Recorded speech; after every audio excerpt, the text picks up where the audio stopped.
10 potentially paranormal examples of spook light phenomenon. Number 10. Gurdon Spook Lights, Arkansas. Drive 75 miles south of Little Rock and turn east onto Highway 67, and you'll be in the little town of Gurdon, home to the mysterious ghost lights that haunt a local stretch of railroad track about 2 miles out of town.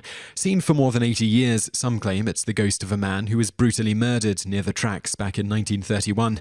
Others claim it's the ghost of a railroad employee who fell onto the tracks and was decapitated back around the turn of the century, and that the light is actually his lantern that he's using to see while he searches for his head. This particular tale appears to serve as the basis for various spook lights around the United States, suggesting an urban legend is afoot. Killjoys, however, suggest that it may be nothing more than quartz crystals emitting electricity, although they're not certain exactly how or why it happens. In any case, the lights are best seen on especially dark and overcast nights when, apparently, ghosts are more likely to be prowling about. And now you have a reason to visit Arkansas. Number 9. Silver Cliff Cemetery Lights, Colorado. First spotted in 1882, these silver dollar-sized bluish-white lights are infrequently seen dancing around the headstones in the Catholic cemetery on the outskirts of this tiny little town just west of Pueblo, Colorado. What's interesting about these particular lights is that unlike most ghost lights, which are usually solitary phenomenon, these appear in clusters of up to 4 or 5 at a time. They're also considerably smaller than most other spook lights, which tend to be about the size of a basketball. Like most ghost lights, however, they're impossible to chase down as they quickly fade and disappear. These lights gained an unusual degree of fame when they were featured in an August 1969 National Geographic article, giving it something of a scientific pedigree. While various theories have been put forward to explain them, none have stood up under scrutiny, leaving the Silver Cliff Cemetery lights as unexplained today as they were a century ago. Number 8. Ghost lights of the Yakima Indian Reservation, Washington State. The glowing whitish-orange orb that began appearing to forest rangers and fire watchers near Toppenish Ridge in the late 1960s were at first dismissed by local authorities as just a trick of the light. But all that changed when Chief Fire Control Officer Bill Vogel not only spotted the thing himself, but took numerous photos of it as it danced and raced among the trees. What's most interesting about this light is that, according to Vogel, who had the chance to observe the phenomenon through binoculars for nearly 90 minutes before it finally disappeared, is that it had what appeared to be a mouse-like tail or antenna protruding upward from the top of it. The antenna, as long as the object itself, was segmented into colors of red, blue, green, and white, which were constantly changing brilliancy and hue, leading many to assume it was possibly mechanical or even extraterrestrial in nature. As a result, it soon came to the attention of the UFO community and was even investigated by none other than the famous UFOologist Alan Hynek, who concluded that the lights were inexplicable. Today, the sightings are far less frequent, suggesting that whomever or whatever is behind the mysterious lights may be growing tired of their little experiments and are content to move on. Number 7. The Hessdalen Lights, Norway. First observed in 1981, these strange white lights that appeared periodically in a small valley near the town of Hessdalen, Norway, so concerned residents of the area that they tried to get the Norwegian government involved. Alas, no official within the government was willing to do anything, leading several researchers to organize their own scientific study of the phenomena, which they dubbed the Hessdalen Project. It proved to be successful, unusually so for such ventures. In just 1 month, in 1984, investigators spotted the mysterious lights no fewer than 53 times, making it one of the most reliable ghost lights in existence. The lights are still being observed in the Hessdalen Valley to this day, though their frequency has decreased dramatically. In any case, an automatic measurement station set up overlooking the valley in August 1998 still manages to record about 20 sightings a year. Number 6. The Hornet Spook Light, Hornet, Missouri. Travel a short distance west of Joplin, Missouri on Interstate 44, and you'll find one of the most reliable and unusual spook lights, the famous Hornet lights.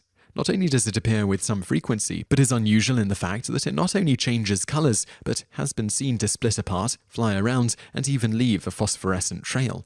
Extensively studied and photographed since its first appearance in 1881, all attempts to explain it away as swamp gas, a luminous fungus, plasma, ball lightning, optical illusions caused by headlights on Interstate 44, and lights flashing off a distant water tower have all been debunked, leaving the mysterious lights as inexplicable now as they were when first spotted.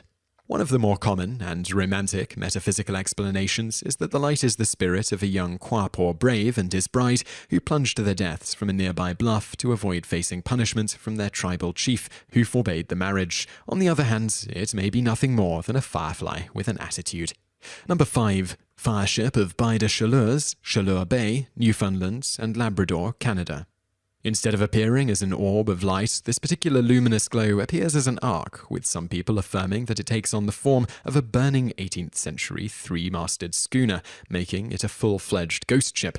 Since it generally appears just before the arrival of a storm, some have suggested the phenomena may have something to do more with static electricity in the air than the paranormal, although other explanations, from rotting vegetation to undersea releases of natural gas, have also been suggested.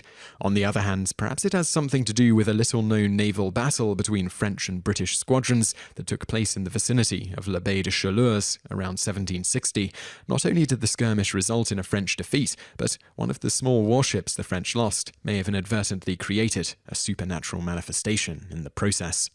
Number 4. Longdendale Lights, Derbyshire, England.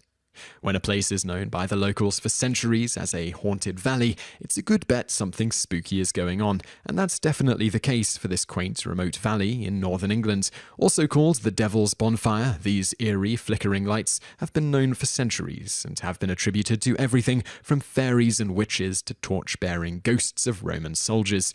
These reports are so persistent that mountain rescue teams in the area have turned out on a number of occasions when lights and flares have been reported to the police, only to find the lights fade away as they approach. This particular spook light is also unique in being one of the oldest known to exist, with reports going back to medieval times. In fact, reports have been going on for so long that people no longer pass on sightings of mystery lights to the police unless they feel it's a genuine sighting of a real distress flare. Number 3. Naga Fireballs, Mekong River, Thailand. Each year, some 200 to 800 fiery orbs are sighted along a 60-mile stretch of the Mekong River between Thailand and Laos, usually in the late autumn months, and especially in October during a full moon. Local tradition maintains that the fireballs are from the Naga, a serpent from Buddhist legends, though modern science naturally disputes such claims, preferring a more pedestrian explanation, such as natural phosphine and methane gas being released from the river. In any case, they generally appear shortly after sunset and are frequently seen by thousands of people each year, making them one of the most witnessed phenomena on the planet. Number 2. The Peakland Spook Lights. The Peakland spook lights have been long considered by science to be a textbook example of a will-o'-the-wisps, a byproduct of methane gas created by rotting vegetables and animal matter bubbling up through the bogs, which, when ignited, produces wispy flames which flit about.